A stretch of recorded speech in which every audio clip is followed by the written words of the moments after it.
Olá pessoal, tudo bem?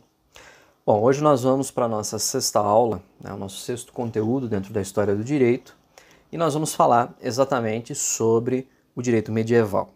Né? Então, lembrando às senhoras e senhores que agora, antes da aula, fecha a atividade relativa à semana passada, né? Então, quem não fizer até o vencimento do prazo, não faz mais. E na aula eu abro uma próxima atividade, né? Uma outra atividade que vai vencer a semana que vem, tá ok? Então, não deixa de fazer lá, não deixa de fazer a sua avaliação da aula, porque é importante, tá ok? Muito bem. Bom, então, na nossa última aula nós estudamos um pouco sobre a questão do direito romano, né? Grécia e Roma em particular, e nós vimos a influência que o direito romano exerceu dentro da história do direito e particularmente no direito no Brasil, né? E quando nós chegamos ali no século V, então o Império Romano vinha se enfraquecendo, né? Já havia sido dividido, isso em 300 e alguma coisa, mais ou menos, né? E no século V, então em 476, nós temos o final do Império Romano do Ocidente, né? Com a invasão de Roma pelos bárbaros e a fundação do chamado Império Romano do Oriente, ou Império Bizantino, e nesse sentido, na Europa, nós damos início à chamada Idade Medieval, né? E esse período ele é marcado, né, ele é dividido em duas partes, né? Uma que nós chamamos de Alta Idade Média, que vai exatamente do século V até aproximadamente o ano 1000, tá? E depois a Baixa Idade Média, que é um período de declínio, onde você está ali por volta do ano 1000 e vai até 1453, tá certo? Bom, esse período ele ficou marcado por algumas coisas importantes, como, né, o sistema feudal, então uma estrutura orientada basicamente pela divisão e propriedade da terra, não é? Você tem a Igreja Católica como um grande detentor tanto do poder político quanto do poder religioso, não é? E você tem ali presente, né, uma série de relações desses feudos com a Igreja, né, e construindo uma relação de poder dentro da sociedade europeia de um modo geral, né? Uma coisa só que eu destaco, chama atenção e é até interessante para uma pesquisa, é que quando se fala, né, a ideia de Idade das Trevas, como se fosse um período de 1000 anos onde não se produziu nada, isso não é bem verdade, né? Durante a Idade Média nós tivemos muitas produções na arquitetura, nós tivemos muitas produções na música, na filosofia, na teologia, de fato, dentro da arquitetura. Então, diferentes áreas de conhecimento também evoluíram nesse período, claro, todas dentro de um foco, ou dentro de uma característica orientada para a produção religiosa, tá? Muito bem. Então, nesse sentido, o que nós vamos ter no período medieval enquanto direito, né, em particular na Europa? Nós teremos a configuração do direito dentro de dois modelos. E é muito importante prestar muita atenção nesses dois modelos, porque deles nós vamos ter uma derivação para os modelos de direito que nós temos hoje, né? Então, um modelo que se fala muito, é muito conhecido, muito falado, é o modelo do direito canônico, que foi o modelo de direito desenvolvido pela Igreja Católica dentro da sua administração, né? E esse modelo de direito, é importante ressaltar, é que vai receber a influência do direito romano. Isto por quê?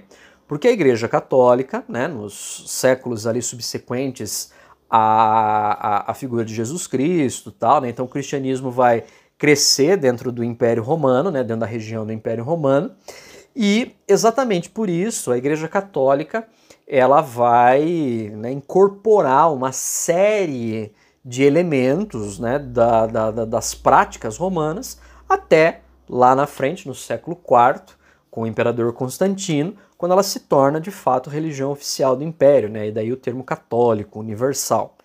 Então repare que é exatamente dessa influência, né, desse crescimento do cristianismo católico dentro do Império Romano, que ele recebe a influência forte do próprio direito romano, não é? Então, nesse sentido, o direito canônico ele é escrito, né? E ele tem uma consolidação precisa de leis. Por quê? Porque ele era válido dentro de todo o território ocupado pela cristandade católica da época. Então imaginem vocês, por exemplo, o Papa, né, centralizado ali em Roma, não é? E esse Papa ele tinha que dar uma ordem, por exemplo, um preceito católico qualquer, e esse preceito tinha que chegar do outro lado do império, né, do território, né? Então, a necessidade de um direito escrito, universal, católico, né, foi imprescindível para quê? Porque ele visava exatamente a normatização do comportamento daqueles que estavam sob a égide da Igreja Católica. Então, esse é o ponto importante. Então, esse direito, além dessa influência, obviamente, romana, ele vai ser construído com base nas tradições cristãs, na Bíblia, né, em todo o aspecto do desenvolvimento religioso, que nesse momento, como eu disse, acontece concomitantemente. Não é? Agora, existe um outro modelo de direito também nesse período, que é muitas vezes pouco falado, né? Que é o modelo do direito feudal. Né? E em que ele se difere? Enquanto o direito canônico ele visava a universalidade dentro de todo, né, para todos os cristãos, que aliás até hoje, né, do ponto de vista da Igreja Católica, o direito canônico ele é oficial, né, nesse sentido para os católicos. O direito feudal ele era um modelo de direito construído dentro de cada feudo. Então perceba que ele tem uma característica particular e não universal. Então, cada um dos feudos, e com as suas características, as suas origens, as suas relações, exatamente desenvolveu modelos diferentes de acordo com as suas necessidades, o seu contexto, a sua realidade, sobre a aplicação de normas e regras. Então isso passava por tudo, desde pesos e medidas, né? Que cada feudo tinha o seu, moeda, legislações, critérios de julgamento, né? Então, nesse sentido, esse poder, né, ou este direito, o direito feudal, ele era um direito de aplicação civil. Então, de novo, restrito a cada um dos feudos onde ele era aplicado. Então, vejam, as senhoras e senhores, que nós tínhamos o modelo de direito canônico, sob a égide da Igreja Católica, né? E nós tivemos o direito feudal, que vamos chamar assim, era um modelo de direito particular. Então, os feudos, inseridos dentro desse contexto católico, se submetiam às regras da Igreja Católica, aos preceitos, sacramentos, etc. E, dentro de cada um deles, você tinha a sua legislação própria, né? E, diferentemente do direito canônico, que tem influência romana e que tem, por base, o texto escrito, o direito feudal ele é um direito baseado na regra consuetudinária. Quer dizer, é um modelo de direito baseado nas tradições dentro daquele feudo. Então percebam que você tem uma estrutura de direito completamente diferente, tá? Então é importante isso. E exatamente o direito feudal é difícil da gente sistematizar a título de estudo, exatamente pelo fato de que ele se abre num leque enorme, como, né, do fato de que cada feudo, cada unidade feudal tinha o seu modelo particular, não é? Então, nesse sentido, é importante a gente entender, né, que esse direito feudal ele está baseado num modelo de grande fragilidade econômica, né? De uma necessidade militar, de defesa militar, de uma política também muito fragilizada, que era a política dos feudos, né? A sua estrutura, de um modo geral, ela era basicamente fundamentada, como eu já disse, no quê? Na ideia de propriedade da terra, né, e de posse dessa terra, tá? Então, dentro disso, né, com os chamados estamentos, né, as divisões de categorias, né, hoje nós chamaríamos de classes sociais, mas lá tem um outro contexto, você vai ter uma ideia, né, um conceito de direito, né, durante o período medieval, que era um conceito baseado na ideia de orientação divina, né?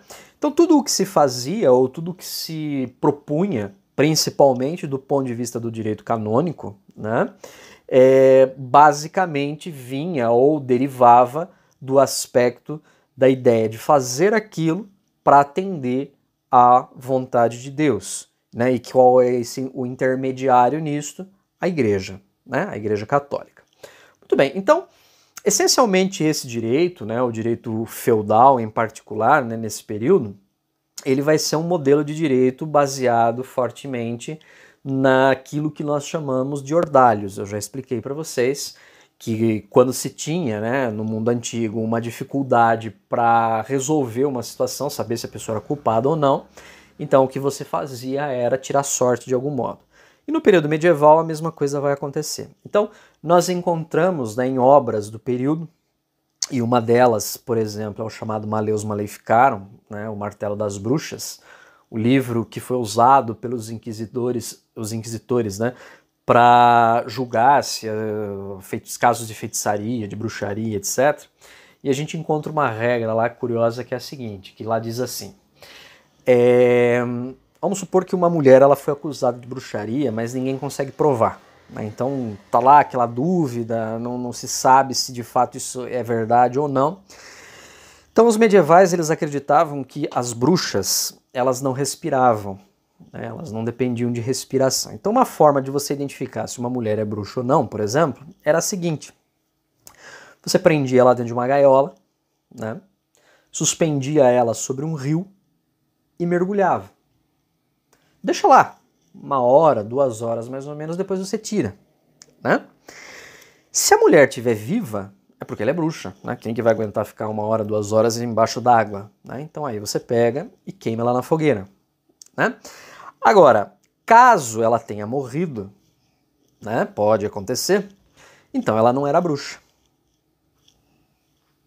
Pode parecer estranho esse raciocínio, mas perceba que no período medieval e com a perspectiva de uma orientação dada para a questão religiosa e a salvação da alma, por mais que seja um absurdo olhar para isso e falar assim, mas ela vai morrer em qualquer uma das circunstâncias, na circunstância em que ela morre afogada e ela é dada como não bruxa, isto para a família, né, isto para as pessoas era um sinal de alívio. Né? Então, puxa vida, olha, nós não temos uma bruxa na família. Né? Então veja que, claro, eu preciso entender isso com a mentalidade da época. Eu não posso cometer aquilo que eu sempre falo para vocês, que é o anacronismo. Né? Eu preciso entender o contexto dentro daquilo e da época e do momento onde aquilo foi aplicado. Tá? Então, aí só para vocês terem uma ideia de uma prática, né, de ordalho nesse momento. E uma coisa curiosa, e eu peço que vocês prestem também bastante atenção nisso, que vai acontecer nesse momento é o seguinte.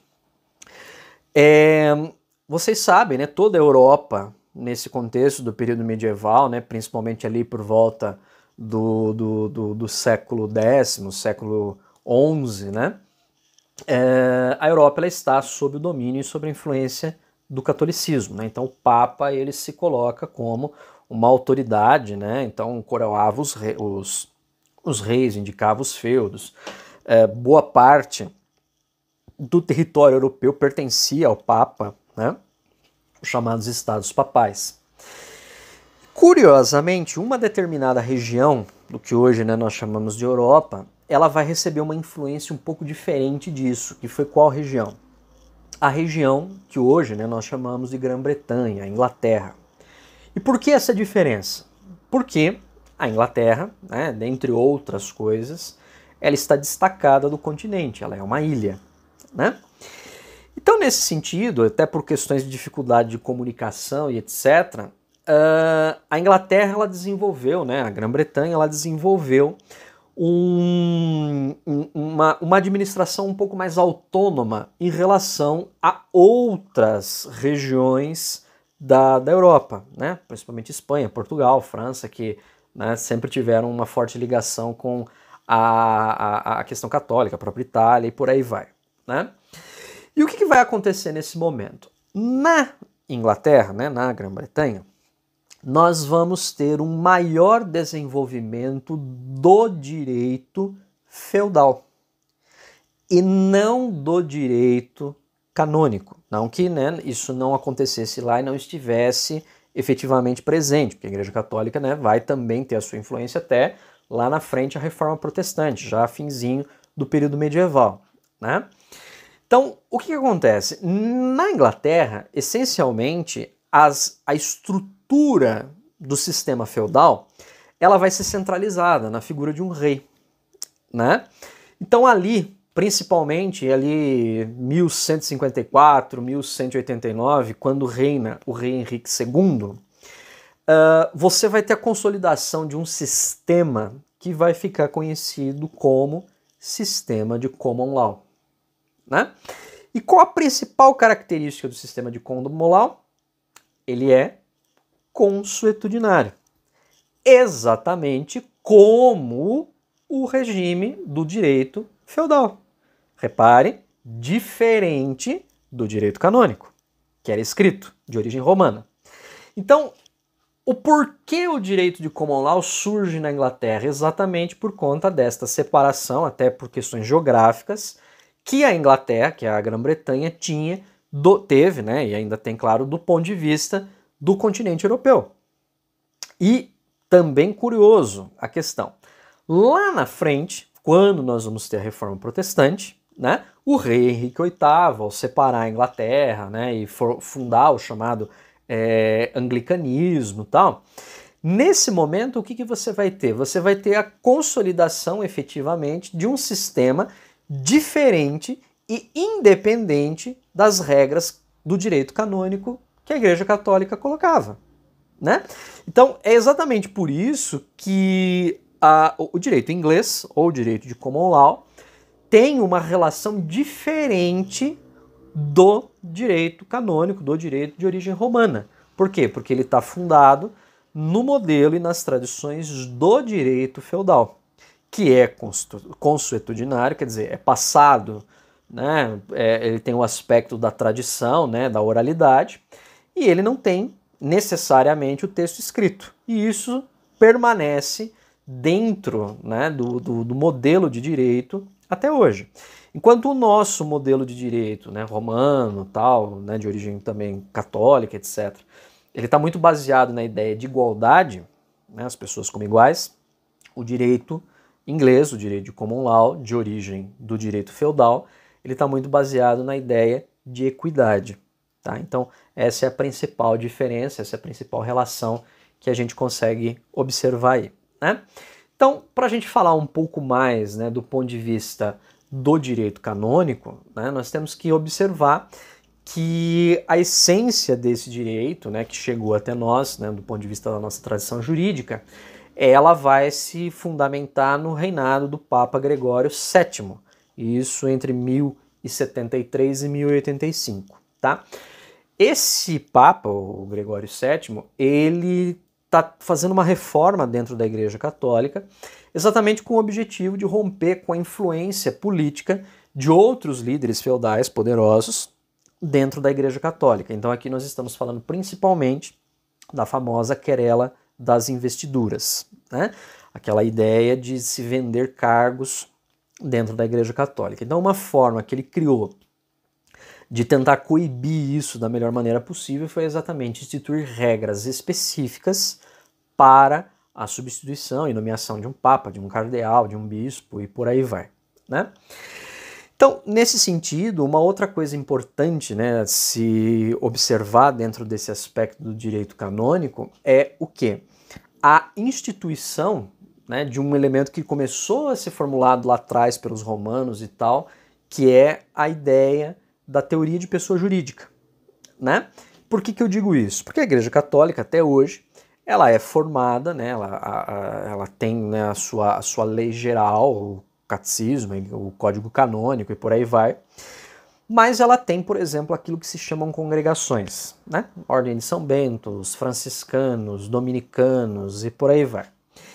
E estas congregações, essas instituições, elas têm regras próprias, momentos de fazer oração próprio, tipos de roupa que vestem, né? Uma série de coisas nesse tipo de ordem, como é que se substitui o líder dessa ordem, por exemplo, né? Então, nesse sentido, cria-se dentro da Igreja Católica hoje essa ideia ou essa coisa que a gente usa, que é a ideia de pessoa jurídica, né? Então, por exemplo, eu tenho a legislação do país, a Constituição, o Código Penal, o Código Civil, mas eu tenho uma empresa e dentro dessa empresa eu tenho, por exemplo, um estatuto, eu tenho ali um determinado conjunto de regras que regem o comportamento das pessoas dentro daquela empresa. E se a pessoa infringir uma dessas regras, ele pode passar por um processo, por exemplo, administrativo, né? Então, essa ideia, ela se consolida, né? Ela ganha força efetivamente durante esse período exatamente por conta desta, como que eu posso dizer, autonomia que as congregações têm dentro da Igreja Católica, tá? Então, é curioso, né? Interessante perceber isso daí. E um outro ponto, né, importante para a gente falar nesse sentido foi que o direito se desenvolveu muito nesse período, principalmente ali depois do século X, século XI, século XII, por conta do desenvolvimento, da criação das universidades, né? Então, as mais antigas universidades do mundo estão ali na Europa, né? Dentre elas, por exemplo, nós temos a Universidade de Bolonha, na Itália, que foi fundada em 1150, e o primeiro curso dessa universidade foi exatamente o curso de Direito. Então, o aluno, né, que na época precisava obrigatoriamente ser homem, e ele seria clérigo, né, então ele estaria se vinculando à hierarquia da Igreja Católica, ele passaria num primeiro período por um estudo chamado de Trivium e Quadrivium, né, um conjunto Trivium de 3 disciplinas, gramática, retórica e lógica. Depois, o Quadrivium, 4 disciplinas, aritmética, geometria, música e astronomia, o que se convencionou chamar também de artes liberais, né? E a partir disso, ele então se formava, né, na mais baixa formação universitária do momento, então o bacharel, daí a expressão que nós temos hoje, não é? E depois ele ia se especializar em alguma coisa, fosse filosofia, teologia, direito, medicina, né? Então, uma das coisas que fez com que o direito evoluísse muito nesse período, né, e o direito romano fosse sendo estudado, analisado e dando origem a muito do que nós temos hoje, está exatamente no fato das universidades e no desenvolvimento nesse período do método escolástico, né, que foi um tipo de método baseado na dialética, onde você apresenta uma ideia, né, você faz uma pergunta, com base nessa pergunta você apresenta possíveis respostas a essa pergunta, né? Depois você refuta essas possíveis respostas, mostrando, olha, essa primeira não dá por conta disso, essa segunda não dá por conta disso, até o final você chegar em uma resposta melhor, né, numa resposta mais efetiva. Esse método foi importante, né, extremamente importante, porque ele também será um dos fundamentos mais para frente, depois lá no Renascimento, além da influência aristotélica, claro, mas ele vai ser também um dos fundamentos para aquilo que depois nós vamos chamar de método científico, tá? Então, nesse sentido, é importante nós frisarmos, né, algumas coisas e para nós terminarmos, uma última questão importante a se colocar aqui foi a Inquisição, né?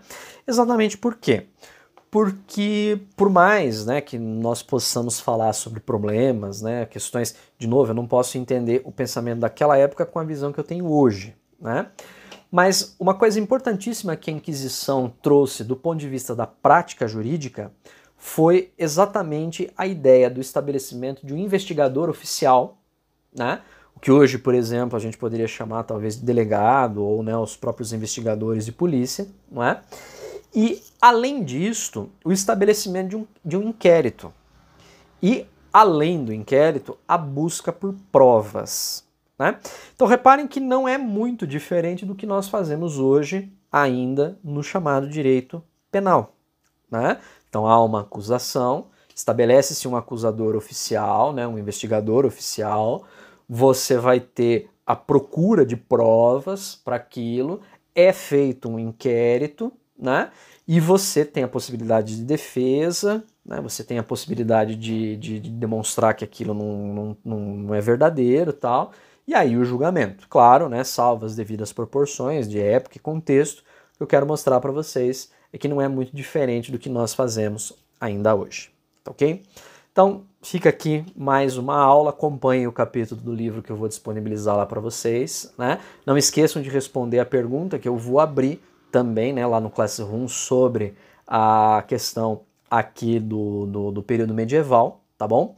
Dúvidas e outras questões, coloque dentro lá do post específico da aula. No horário da nossa aula, estaria disponível para dúvidas e questões dentro lá do Meet no Google, tá ok? Um grande abraço para vocês, espero que tenha me feito claro e bons estudos. Tchau, tchau.